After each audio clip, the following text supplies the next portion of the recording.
Right, in a little less than 5 minutes, I'm going to introduce you to a topic that sort of the legal equivalent of teaching you everything you need to know about lattice cryptography in order to get ready for quantum computing attacks, but in less than 5 minutes. But as an engineering group, I have a feeling you folks will be up for it, not a problem. Very, very simple thing. You can read this slide at your leisure later. This is the trust me slide. I wanted to, in order to introduce you to this idea of context shift, I want to talk to you about the Product Liability Directive, PLD, the Product Liability Directive. As Benno said, the CRA is not just about creating software, it's about creating an environment of security assurance.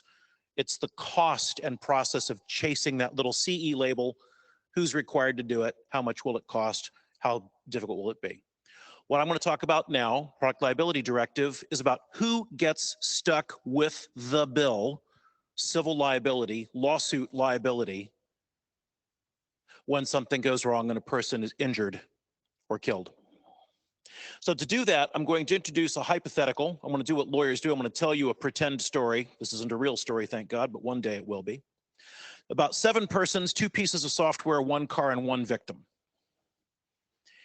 Read this later. I'll just tell you the story. Here's the picture. We have a company called Firefly Limited that writes a piece of software that I've described as Open Sesame.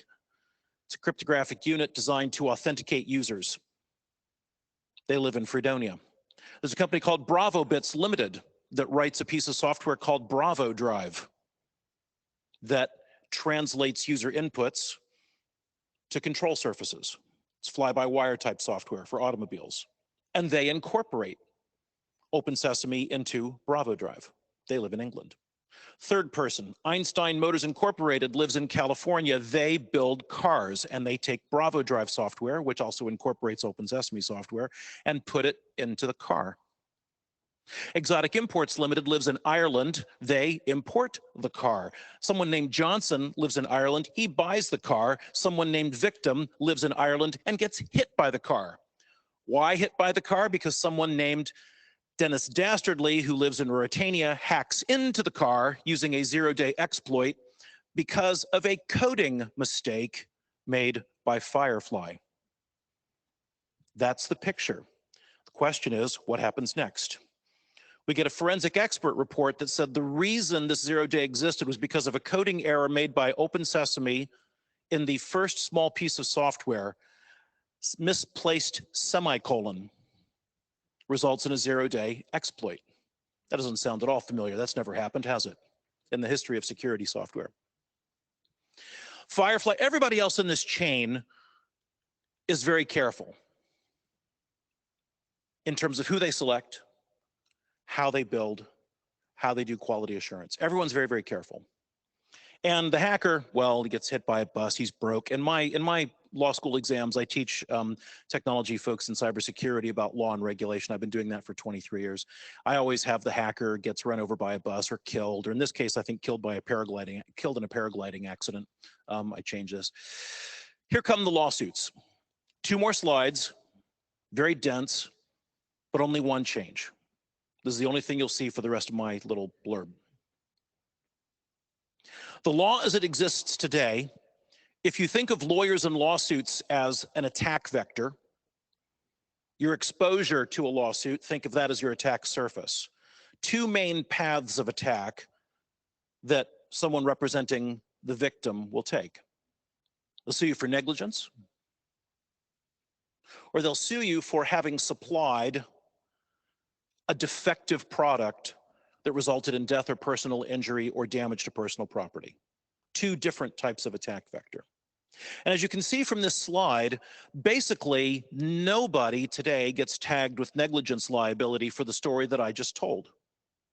With the possible exception of Firefly, but I have to tell you it's pretty attenuated given the way the law works today. Because reasons. Don't have time to go through this block by block. And in terms of strict liability for defective products, the law in Europe as it exists today, the law in the United States as it exists today says software is not a product. So the automobile manufacturer will definitely become liable for this problem. Why? Because it turned out their car was not safe. But I thought you said they were careful. Yes, they were very, very careful. But nonetheless, someone was able to gain remote access and pilot the car off the road and kill a pedestrian. That's not the level of safety we expect a car to have. They are a least cost avoider. They are the types of people that society, at least in Europe and in the United States, has decided should bear the cost of this kind of damage. What does the Product Liability Directive going to do that matters to people in this room? These slides are slides that I first presented at Etsy Security Week 4 years ago, predicting to the people in that room what is happening this year. And I said then, and I was right, and I'll say again today, that if Europe decides to change the law, the difference becomes this. And if you look down to the lower right-hand quadrant of this particular slide, you will see, and I've got a big red light here telling me to shut up, so I've only got 30 seconds before someone gives me the hook. This says that although we didn't used to think of software as a product, once this directive is in place and transposed into member state law, we will. Which means that all of those people upstream are suddenly potentially liable in the same way that the automobile manufacturer is, including the supplier of that component, the mistyped semicolon. Were they careful? Yes. Doesn't matter. You could be as careful as humanly possible. Was the software defective? That will be the only point of inquiry. What does all this mean in practice? Nobody's going to know for sure for at least 3, 4, 5 years. Thank you.